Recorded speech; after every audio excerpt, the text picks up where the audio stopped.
Hey guys, இன்னைக்கு நாம இந்த ஹிஸ்டாரிக்கல் டிராமாவோட கடைசி எபிசோட் தான் பார்க்க போறோம். போன எபிசோட் கடைசியில ஹீரோயினுக்கு அவ அண்ணன் இறந்தது தெரிய வந்திருக்கும். அதே மாதிரி நிதியமைச்சர் ஒய்ஃப் அதை சொல்லிட்டு இறந்தும் போயிருப்பாங்க. இன்னொரு பக்கம் ஹீரோவை பார்த்தா அந்த வியாபாரியோட கழுத்துல வாழை வச்சுட்டு நிப்பான். இப்ப இந்த எபிசோட் ஸ்டார்டிங்ல ஹீரோ அந்த வியாபாரி கழுத்துல கத்திய வச்சு ஏதோ கேட்டிருப்பான்ல.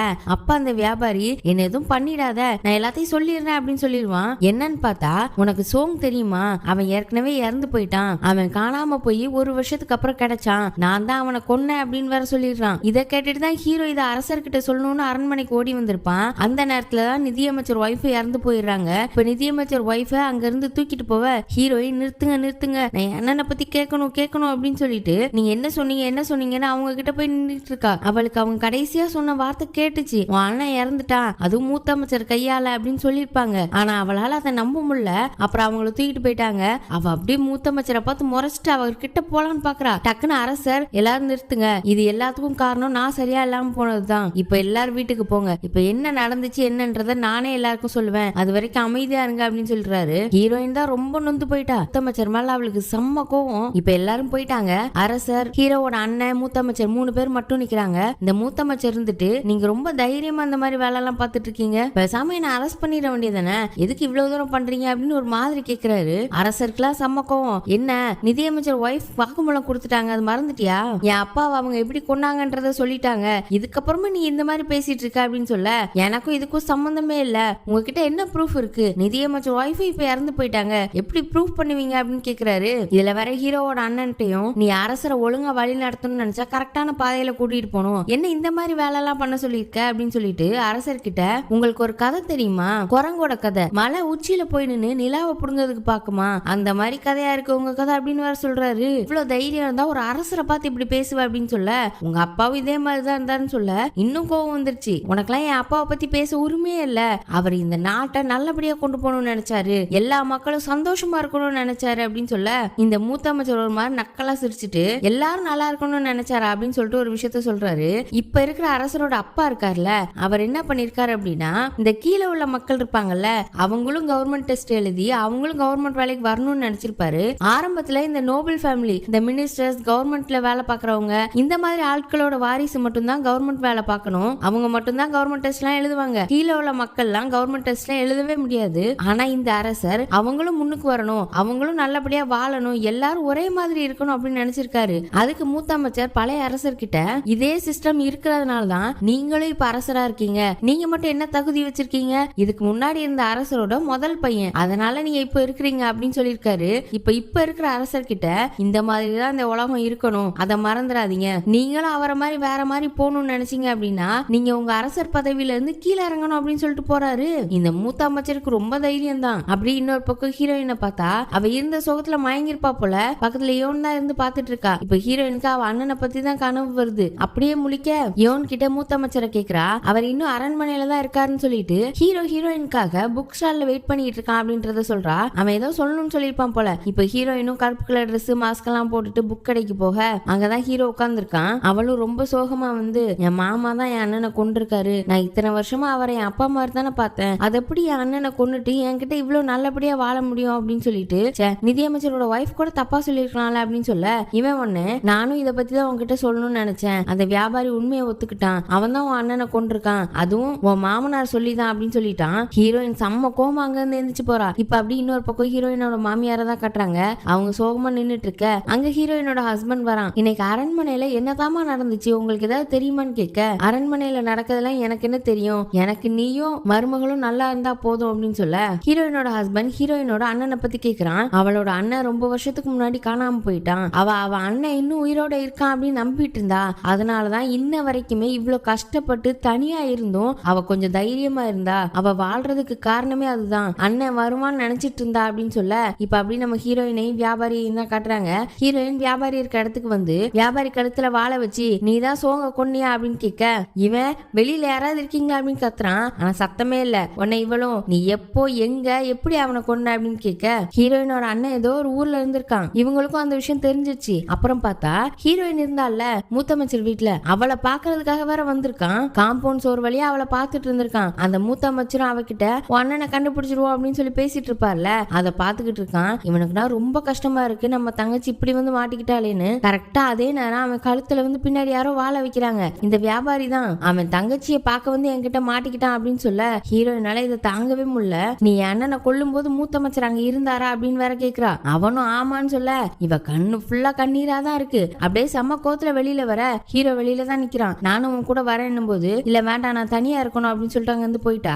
வெளியில போய் அதை நினைச்சு ஃபீல் பண்ணிட்டே நடந்து வரா. அப்புறம் ஒரு இடத்துல உட்காந்து இதுக்கு மேல முடியலன்னு அழ ஆரம்பிச்சுட்டா. அவளாலதான் அவன் அண்ணன் இறந்தான்றத அவளால தாங்கிக்கவே முடியல. அப்புறம் அவன் வாழை கொடுத்தான்ல அதெல்லாம் வச்சு நினைச்சு பார்த்து அழுதுட்டு இருக்க அவளுக்கு அப்படி செம்ம கோவம் வருது. அந்த மூத்த அமைச்சரை முடிச்சு கட்டணும் அப்படின்னு நினைச்சிட்டா. அங்க இருந்து வேகமா ஓடி வர மூத்த அமைச்சர் வேற அரண்மனையில இருந்து வீட்டுக்கு வந்துகிட்டு இருக்காரு. அவரை 4 பேர் சேர்ல உட்கார வச்சு தூக்கிட்டு வந்துட்டு இருக்காங்க. அவர் என்ன நினைச்சிட்டு வர்றாருன்னு பாருங்க. நிதியமைச்சர் ஒய்ஃப் இறந்துட்டா, அதனால நம்ம தப்பு பண்ணதுக்கு எந்த ப்ரூஃபும் இல்ல அப்படின்னு சொல்லி நக்கலா சிரிச்சிட்டு வர்றாரு. கரெக்டா அதே நேரம் மரத்துலதான் ஹீரோயின் நின்றுப்பா போல. அங்க இருந்து வேகமா ஓடி வந்து மூத்த அமைச்சர் கூட வந்த காவலர்களை அடிச்சு போட அவர் தூக்கிட்டு வந்தாங்கல்ல அவங்க எல்லாம் சாதாரண வேலையாட்கள் தானே, அவங்க எல்லாம் அவரை வச்சுட்டு ஓடிட்டாங்க. இவ உடனே வேகமா வந்து மூத்த அமைச்சர் தலையில உள்ள அந்த தொப்பியை வாழை வச்சு ஒரு வீசு வீசுறா. அது போய் பறந்து விழுது. அப்புறம் அவர் கழுத்துல வாழை வைக்க நீ யாருன்னு அவர் பதறாரு. இவ உடனே நீதான் சோக கொல்ல சொன்னியா அப்படின்னு கேட்க உனக்கு எப்படி அவனை தெரியும் அப்படின்னு இவர் முழிக்க அவன் இறந்ததுக்கு அப்புறமும் உயிரோட இருக்கான்ற மாதிரியே நீ பாவலா கட்டிட்டு இருந்தல்ல,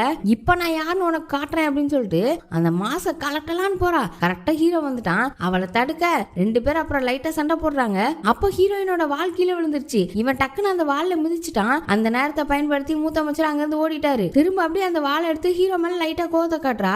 அவனும் அப்படியே அவளை பார்க்க அப்புறம் அப்படியே அமைதியாயிட்டா. எதுக்கு என்ன இப்படி நிறுத்தின அப்படின்னு கேட்க நானும் இதே கோவத்துல தான் இருந்தேன். இந்த ஆளை நீ கொண்டுட்டு என்ன செய்ய போற அப்படின்னு சொல்ல இவரை கொண்டுட்டு நான் தண்டனை அனுபவிச்சுக்கிறேன். இதுதானே உனக்கும் அரசருக்கும் வேணும், அவர் சாகணும் தானே அப்படின்னும் போது ஆமா எனக்கும் அவர் சாகணும் தான். ஒவ்வொரு நாளும் என்ன பெத்தவங்க என்ன சுத்தி உள்ளவங்க எல்லாம் கொன்னதுக்கு நான் பழி வாங்கணும்னு தான் நினைச்சிட்டு இருந்தேன். ஆனா அவர் செத்தா மட்டும் போதுமா, நீ அவரை பழி வாங்கிட்டு அதுக்கப்புறம் கஷ்டப்படுறத உன் அண்ணன் விரும்புவானா அப்படின்னு கேட்க ஹீரோயினால எதுவுமே சொல்ல முடியல. அப்படியே ரொம்ப ஃபீல் பண்ணிட்டு வாழை கீழே போடுறா.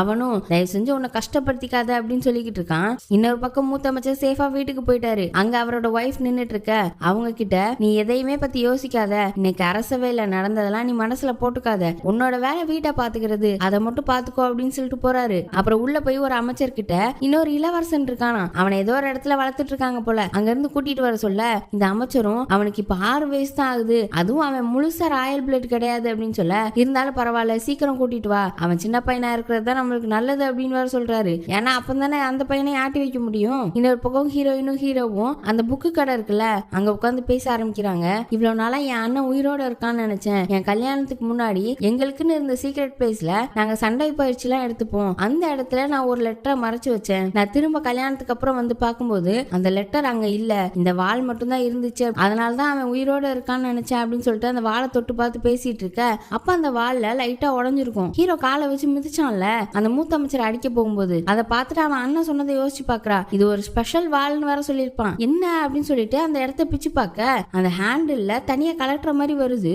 அது உள்ள 2 லெட்டர் இருக்கு. இவளுக்குலாம் ஒரே ஷாக்கா இருக்கு. அதை எடுத்து பிரிச்சு பாக்குறா. அவன் அண்ணன் இவளுக்காக எழுதி வச்சிருக்கான். என் அன்பான தங்கச்சிக்கு நீ இதை படிக்கிறேன்னா நான் அப்ப உயிரோட இருக்க மாட்டேன், என்ன தயவு செஞ்சு மன்னிச்சிரு, நான் திரும்பி வரேன்னு சொல்லிட்டு போனேன், ஆனா அதை என்னால காப்பாத்த முடியல, நீ சந்தோஷமா தானே வாழ்ந்துட்டு இருக்க, இப்ப இருக்கிற இளவரசர் சேஃபா ஆட்சிக்கு வந்துட்டாரு அப்படின்னா நான் இது கூட வச்சிருக்கிற லெட்டரை அவர்கிட்ட கொடுத்துரு, எதை பத்தியுமே யோசிக்காத, தயவு செஞ்சு என்ன மன்னிச்சிரு, இவ்வளவு பெரிய வேலையை உங்ககிட்ட கொடுத்துட்டு போறேன், நீ உன்னை காப்பாத்திக்க அப்படின்னு சொல்லி எழுதியிருக்கான். இதெல்லாம் வாசிச்சு பார்த்துட்டு அவ ரொம்ப அழுகுறா. அது கூட இன்னொரு லெட்டர் இருக்குல்ல அது வந்து பழைய அரசர் இருக்கார்ல அவர் இப்போ உள்ள அரசருக்கு எழுதின லெட்டர் போல. அது ஹீரோவும் அவளும் பார்த்துட்டு இருக்க அதே நேரம் இன்னொரு பக்கம் இந்த வியாபாரியை காட்டுறாங்க. அவன் போலீஸ் ஸ்டேஷன்ல ரத்த வெள்ளத்துல கிடக்கான். அங்க மாஸ்க் போட்டு தான் யாரோ இருக்காங்க. ஹீரோ மாதிரி தான் லைட்டா தெரியுது. சீஃப் வந்து பார்த்து ஷாக் ஆக அந்த மாஸ்க் போட்ட ஆளு சீஃப் அப்புறம் ஜூனியர் அப்புறம் இன்னும் 2 போலீஸ் எல்லாரையும் அடிச்சு போட்டு அங்க வந்து ஓடிட்டான். அப்புறம் அப்படி இந்த மூத்த அமைச்சர் வீட்டுல பார்த்தா மூத்த அமைச்சர் கிட்ட அவர் பையன் வந்து பேச வரான். நேத்து அரண்மனையில நடந்ததை பத்தி உங்ககிட்ட கேட்கணும், அந்த டீல விஷம் இருக்குன்னு உங்களுக்கு தெரியுமான்னு கேட்க அது எப்படி எனக்கு தெரியும் அப்படின்னும் போது உங்களுக்கு தெரிஞ்சிருந்தா என்ன அதை குடிக்க விடாம பாத்துருப்பீங்களா அப்படின்னு கேக்குறான். அவர் அப்படி முடிச்சிட்டு நிக்க என்ன காப்பாத்திருக்க மாட்டீங்க தானே அப்படின்னு சொல்ல அவர் உடனே கோவப்பட்டு நீ என்ன அரண்மனை விஷயத்துல எல்லாம் தலையிடுற, நீ மட்டும் என் பேச்ச கேட்காம போகாம இருந்தா இந்நேரம் அரண்மனையில ஒரு நல்ல இடத்துல இருந்திருப்ப அப்படின்னு சொல்லும் போது ஆமா எனக்கு இந்த அரண்மனை விஷயங்களை தெரியாம இருந்திருக்கலாம், ஆனா இனிமே நான் என் குடும்பத்தை பொறுப்பா பாத்துப்பேன் அப்படின்னு. குடும்பத்தை என்னத்த பொறுப்பா பாத்துக்க போற, நீ ஏன் அம்மா அப்பா சொல்லு பேச்சு கேட்காம போனா தானே, நீ எல்லாம் குடும்பம் பொறுப்புன்னு பேசுற அப்படின்னு சொல்ல இவன் ஒண்ணு இனிமே என் அம்மா ஒய்ஃப் எல்லாம் கஷ்டப்படுறத நான் விரும்ப மாட்டேன், நீ எதுவும் பண்ணாம இருந்தா சரிதான் அப்படின்னு சொல்லிட்டு அங்க இருந்து போறான். இன்னொரு பக்கம் ஹீரோயினை பார்த்தா அவன் இன்னும் வீட்டுக்கு போல மைண்ட்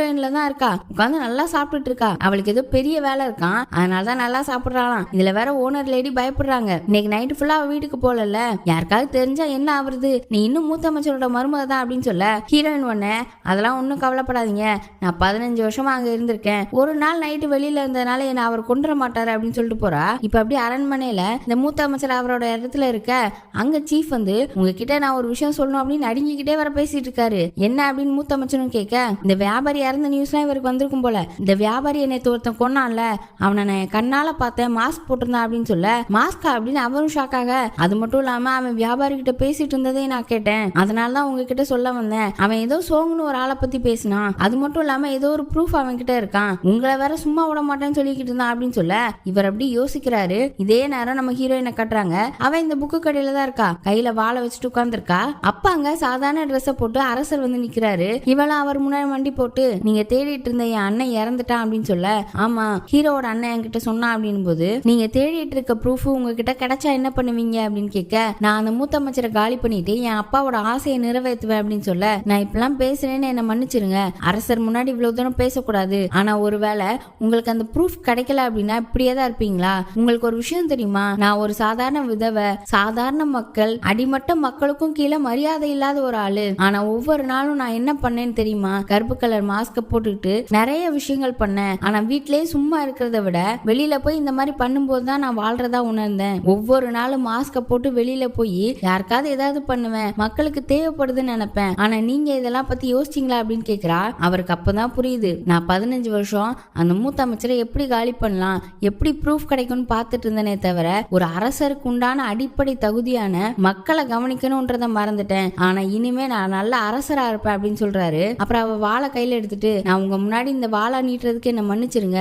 என் அண்ணன் கடைசியா இதை கொடுத்துட்டு போனது அப்படின்னு சொல்லிட்டு அதுல இருந்து லெட்டர் எடுத்து அவர்கிட்ட கொடுக்குறா. அவரும் அந்த லெட்டர் எடுத்து படிக்க ஆரம்பிக்கிறாரு. அந்த அரசர் இவருக்கு தான் எழுதியிருக்காரு. அதை எழுதும் போது அங்க ஹீரோயினோட அண்ணன் கூட இருந்திருக்கான். அது மட்டும் இல்லாம அவர் அதை எழுதும் போதே பாய்சன் உள்ள போயிருக்கும் போல, அந்த டீயை குடிச்சதுக்கு அப்புறம் தான் எழுதிட்டு இருக்காரு. என் அன்பு மகனுக்குன்னு எழுதி இந்த மூத்த அமைச்சர் தான் எல்லா துரோகத்தையும் பண்ணதுன்னு சொல்லி அவர் பேரையும் எழுதி, எனக்கு அப்புறம் நீ தான் என்னோட ஆசையை நிறைவேற்றணும்னு சொல்லிட்டு அந்த அரசு சீல் இருக்கும்ல அதையும் வச்சிருந்திருக்காரு. இப்ப அரசர் இதை பார்த்துட்டு அழுதுட்டு, நான் ஒரு நல்ல அரசரா இருப்பேன், என் அப்பா விட்டதை நான் செய்வேன் அப்படின்னு சொல்லிட்டு இருக்காரு. இப்ப அப்படி இன்னொரு பக்கம் போலீஸ் ஸ்டேஷன்ல இந்த சீஃப், ஹீரோ, அப்புறம் ஹீரோ அண்ணன் 3 பேர் பேசிட்டு இருக்காங்க. சீஃப் எல்லாம் ரொம்ப பயத்துல இருக்காரு. நான் 6 பிள்ளைகள் வச்சிருக்கேன், அதுவும் என் பொண்ணுக்கு இன்னும் கல்யாணம் ஆகலன்னு புலம்பிட்டு இருக்காரு. மூத்த அமைச்சர் கிட்ட போய் இவர் பேசினால அது இவங்களோட பிளான் தான் போல, அதுவும் பிளாக் கலர் மாஸ்க்ல வியாபாரியை கொல்ல வந்தது ஹீரோ தான் போல, ஆனா அவனை கொல்லல, இவங்க ஏதோ பிளான் பண்ணி அவனை காப்பாத்திருக்காங்க, ஏதோ காட்டுக்குள்ளதான் கொண்டு விட்டுருக்காங்க, இனிமே எந்த தப்பு பண்ண மாட்டேன், என்ன தயவு செஞ்சு விட்டுருங்கன்னு இருக்கான். எல்லா உண்மையை ஒத்துக்கிட்டான் போல. ஹீரோ அண்ணன் கிட்ட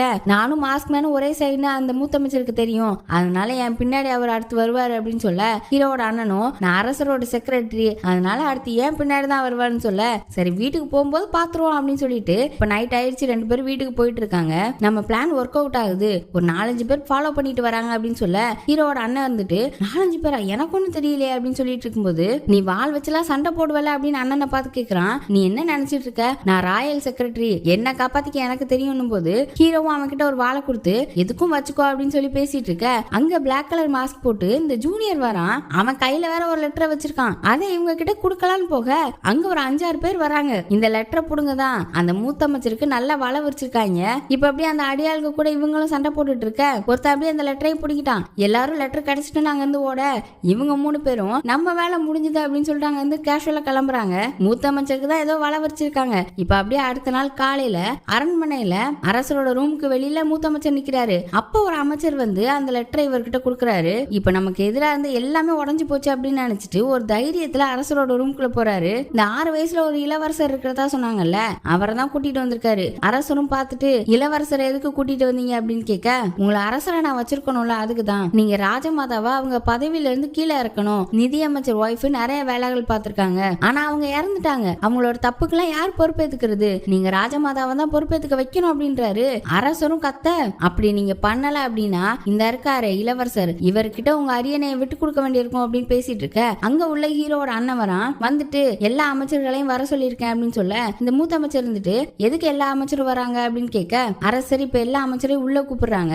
அதுல ஒரு அரசர் இந்த குட்டி பையனை பார்த்துட்டு, இளவரசர் எதுக்கு இங்க வந்திருக்காரு அப்படின்னு கேட்க, இந்த மூத்த அமைச்சர் உடனே அரசர் கிட்ட நாங்க இப்ப இங்க இருந்து கிளம்புறோம்னு சொல்லிட்டு அங்க இருந்து கிளம்ப பாக்குறாரு. அரசர் உடனே அங்கேயே நில்லு அப்படின்னு சொல்ல ஹீரோவோட அண்ணன் ஒண்ணு ஒரு நிமிஷம் நில்லுங்க, ஒருத்தங்க வந்திருக்காங்க, ஒரு சில விஷயங்கள் பேசணுமா அப்படின்னு சொல்ல உள்ள யாரா வரான்னு பார்த்தா ஹீரோயின் வரா. கையில அவளோட வாழை வச்சிருக்கா. இந்த அரசவைக்குள்ள பொண்ணுங்க வரவே கூடாதான், எல்லா அமைச்சர்களும் கொஞ்சம் குசு குசுக்குறாங்க, இன்னும் ஒரு பொண்ணு உள்ள வந்துட்டு இருக்கா அப்படின்னு சொல்லி. அதுல ஒரு அமைச்சரும் அரசர்கிட்டே எப்படி ஒரு பொண்ணு நம்ம அரசவைக்குள்ள வரலாம் அப்படின்னு கேட்டுட்டு இருக்க. இவ அதெல்லாம் கண்டுக்கவே இல்ல, அரசருக்கு மரியாதை கொடுத்துட்டு இருக்கா. அப்புறம் அரசரும் நீங்க எதுக்கு இங்க வந்தீங்கன்னு இப்ப சொல்லுங்கம்மா அப்படின்னு சொல்ல ஹீரோயின் ஒண்ணு நான் மூத்த அமைச்சரோட மருமக அப்படின்னு பேசிட்டு இருக்கும்போதே இந்த மூத்த அமைச்சர் இருந்துட்டு நீ எதுக்கு இங்க வந்த அப்படின்னு கத்துறாரு. ஆனா அவ கண்டுக்கவே இல்ல. அது மட்டும் இல்லாம இதுக்கு முன்னாடி இந்த அரசரோட காவலர் ஒருத்தர் சோங்குன்னு அவர் பேரு, அவரோட தங்கச்சியும் நான் தான் அப்படின்னு சொல்லிட்டு என்ன மூத்த அமைச்சரோட வீட்டுல கல்யாணம் பண்ணி கொடுத்தாங்க. ஆனா கல்யாணம் தன்னைக்கே என் புருஷன் இறந்துட்டாரு, நான் இத்தனை வருஷமா விதவையா இருந்தேன் அப்பெல்லாம் பேசிட்டே இருக்கா. மூத்த அமைச்சர் கத்துறாரு. அப்புறம் மூத்த அமைச்சர் கூடவே இன்னொரு அமைச்சர் இருப்பார்ல,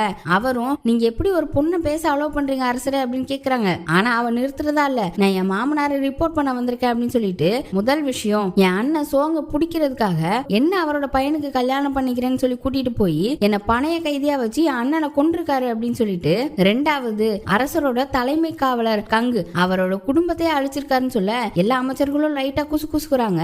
அப்ப அங்க ஹீரோட என்ட்ரி. அவன் வந்து அரசர்கிட்ட அவனை ஃபார்மலா இன்ட்ரோடியூஸ் பண்ணிக்கிறான், நான் தான் கங்கோட பையன் அப்படின்றதும் அன்னைக்கு நடந்ததை நான் பார்த்தேன் அப்படின்றதையும் சொல்றான். எல்லா அமைச்சர்களுமே ஏதோ திருடங்க தான் வந்து அவங்க குடும்பத்தை கொண்டுட்டாங்கன்னு நினைச்சிட்டு இருந்திருப்பாங்க போல. அது மட்டும் இல்லாம இப்ப ஹீரோ வேற வீட்டுல தானே இருக்கான். ஹீரோவோட அண்ணன் கிட்டே இதை பத்தி கேட்கும்போது 15 வருஷத்துக்கு முன்னாடி அரசரோட கட்டளைப்படி நான் கங்கோட பையனை காப்பாத்தினேன், அதுக்கப்புறம் தான் என் வீட்டுக்கு கூட்டு வந்து வளர்த்தேன் அப்படின்னு சொல்ல எல்லா அமைச்சர்களுக்குமே இந்த கங்க பிடிக்கும் போல. நாங்க அவங்க குடும்பமே இறந்துருச்சுன்னு நினைச்சோம், நல்ல வேளை ஒரு பையன் உயிரோட இருக்கான் அப்படின்னு சொல்லி பேசிட்டு இருக்க இந்த மூத்த அமைச்சருக்குலாம் கோமா வருது. அப்புறம் கடைசி அப்படின்னு ஹீரோயின் மறுபடி சொல்ல ஆரம்பிக்கிறா. ஆனா இந்த மூத்த அமைச்சர் வாயை மூடு அப்படின்னு கத்திட்டு இனிமே உன்னை என் குடும்பத்திலே வரவிடாம பண்ணிடுவேன் அப்படின்னு சொல்ல அவ இருந்துட்டு நான் என் உயிரையே கொடுக்க துணிச்சிட்டேன், உங்க குடும்பத்துல இருந்து வெளியேறது எனக்கு பெரிய விஷயமா அப்படின்னு சொல்லிட்டு அவ வாள்ல ப்ரூஃப் இருக்குல்ல அதையும் சொல்லி அந்த லெட்டரை எடுத்து காட்டுறா. இதுக்கு முன்னாடி இருந்த பழைய அரசருக்கு விஷத்தை கொடுத்து கொன்னது, தலைமை காவலர் கங்கோட குடும்பத்தை கொன்னது எல்லாமே இவர் தான், இதுக்கெல்லாம் ப்ரூஃப் இந்த லெட்டர் தான், அரசரே என் அண்ணன் கிட்ட கொடுத்து வச்சிருக்காரு, நானும் இந்த லெட்டரும் தான் இதுக்கெல்லாம் சாட்சி அப்படின்னு சொல்லிட்டு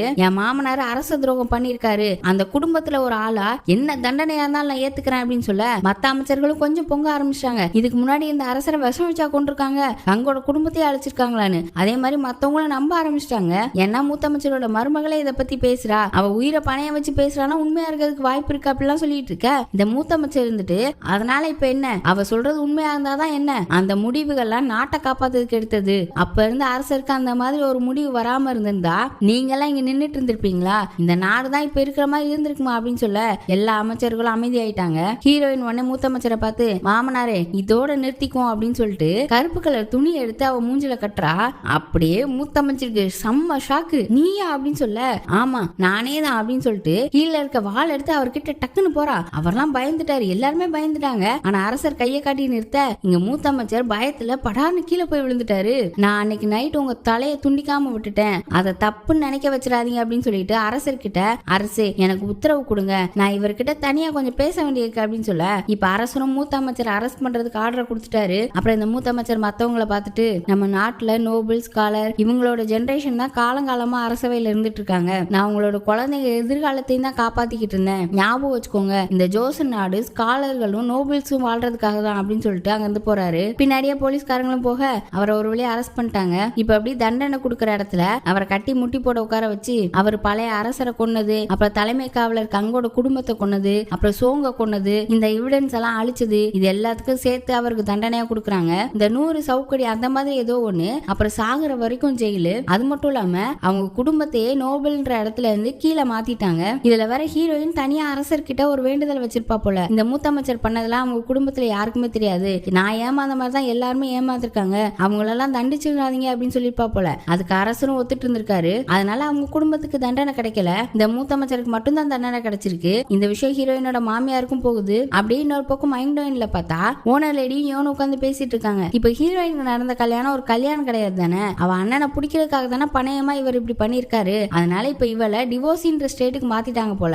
யோனுக்குலாம் அதுக்குதான் கோவம், ஏன்னா விதவையா இருந்தாலும் டிவோர்ஸியா இருந்தாலும் மரியாதையே கிடையாது போல, ரொம்ப கேவலமான வாழ்க்கை தான் வாழணும் அப்படின்னு சொல்லிட்டு ரொம்ப கோவப்பட்டு இருக்கா. கரெக்டா அதே நேரம் ஹீரோயினோட ஹஸ்பண்ட் அங்க வந்து என் ஒய்ஃப் எங்க, இதுக்கப்புறம் அவ என்ன பண்ணலாம்னு முடிவு பண்ணிருக்கா அப்படின்னு கேட்க அவ காலையில இங்க இருந்து போயிட்டா அப்படின்னு ஓனர் லேடியும் சொல்றாங்க. கரெக்டா அதே நேரம் ஹீரோட அண்ணனும் அங்க வரான். அவனும் ஹீரோயின் அடுத்து என்ன பண்ண போறான் அப்படின்னு பார்க்க தான் வந்திருப்பான் போல. ஆனா ஹீரோயின் அவளோட பழைய வீட்டுல போய் உட்கார்ந்துருக்கா. அவளை அவன் அண்ணனும் வாழ்ந்தாங்கல்ல அந்த வீட்டுல உட்காந்து அவன் அண்ணனை பத்தி யோசிச்சுட்டு இருக்கா. கரெக்டா ஹீரோ அங்க வரான். இவளும் உனக்கு எப்படி நான் இங்க இருக்கேன்னு தெரியும் அப்படின்னு சொல்ல, இங்கதான் இருப்பேன் நான் யோசிச்சேன் அப்படின்னு சொல்லிட்டு இப்ப 2 பேர் பேச ஆரம்பிக்கிறாங்க. அடுத்து நான் என்ன பண்ண போறேன், யாரா இருக்க போறேன், என்ன செய்ய போறேன், இனிமே நான் அடுத்த வீட்டு மருமகளும் கிடையாது, விதவையும் கிடையாது, அதே மாதிரி இனிமே கருப்பு கலர் ட்ரெஸ் மாஸ்க் எல்லாம் போட்டு சோறையை குதிக்க அவசியமும் கிடையாது, எல்லாம் முடிஞ்சு போச்சு. ஆனா நான் ஹஸ்பண்டோட டைவோர்ஸ் ஆனாலும் இன்னுமே மூத்த அமைச்சரோட மருமக தானே, என்ன இருந்தாலும் டிவோர்ஸுக்கும் விதவைக்கும் பெரிய வித்தியாசம் கிடையாதுன்னு அவ சொல்ல ஹீரோ உடனே பதறான். ஏன்னா விதவைகள் டிவோர்ஸி அப்படிலாம் அந்த ஊர்ல மதிக்கவே மாட்டாங்க போல, நீ அரசர்கிட்ட கேட்டு ஏதாவது அப்படின்னு அவன் சொல்ல பார்க்க,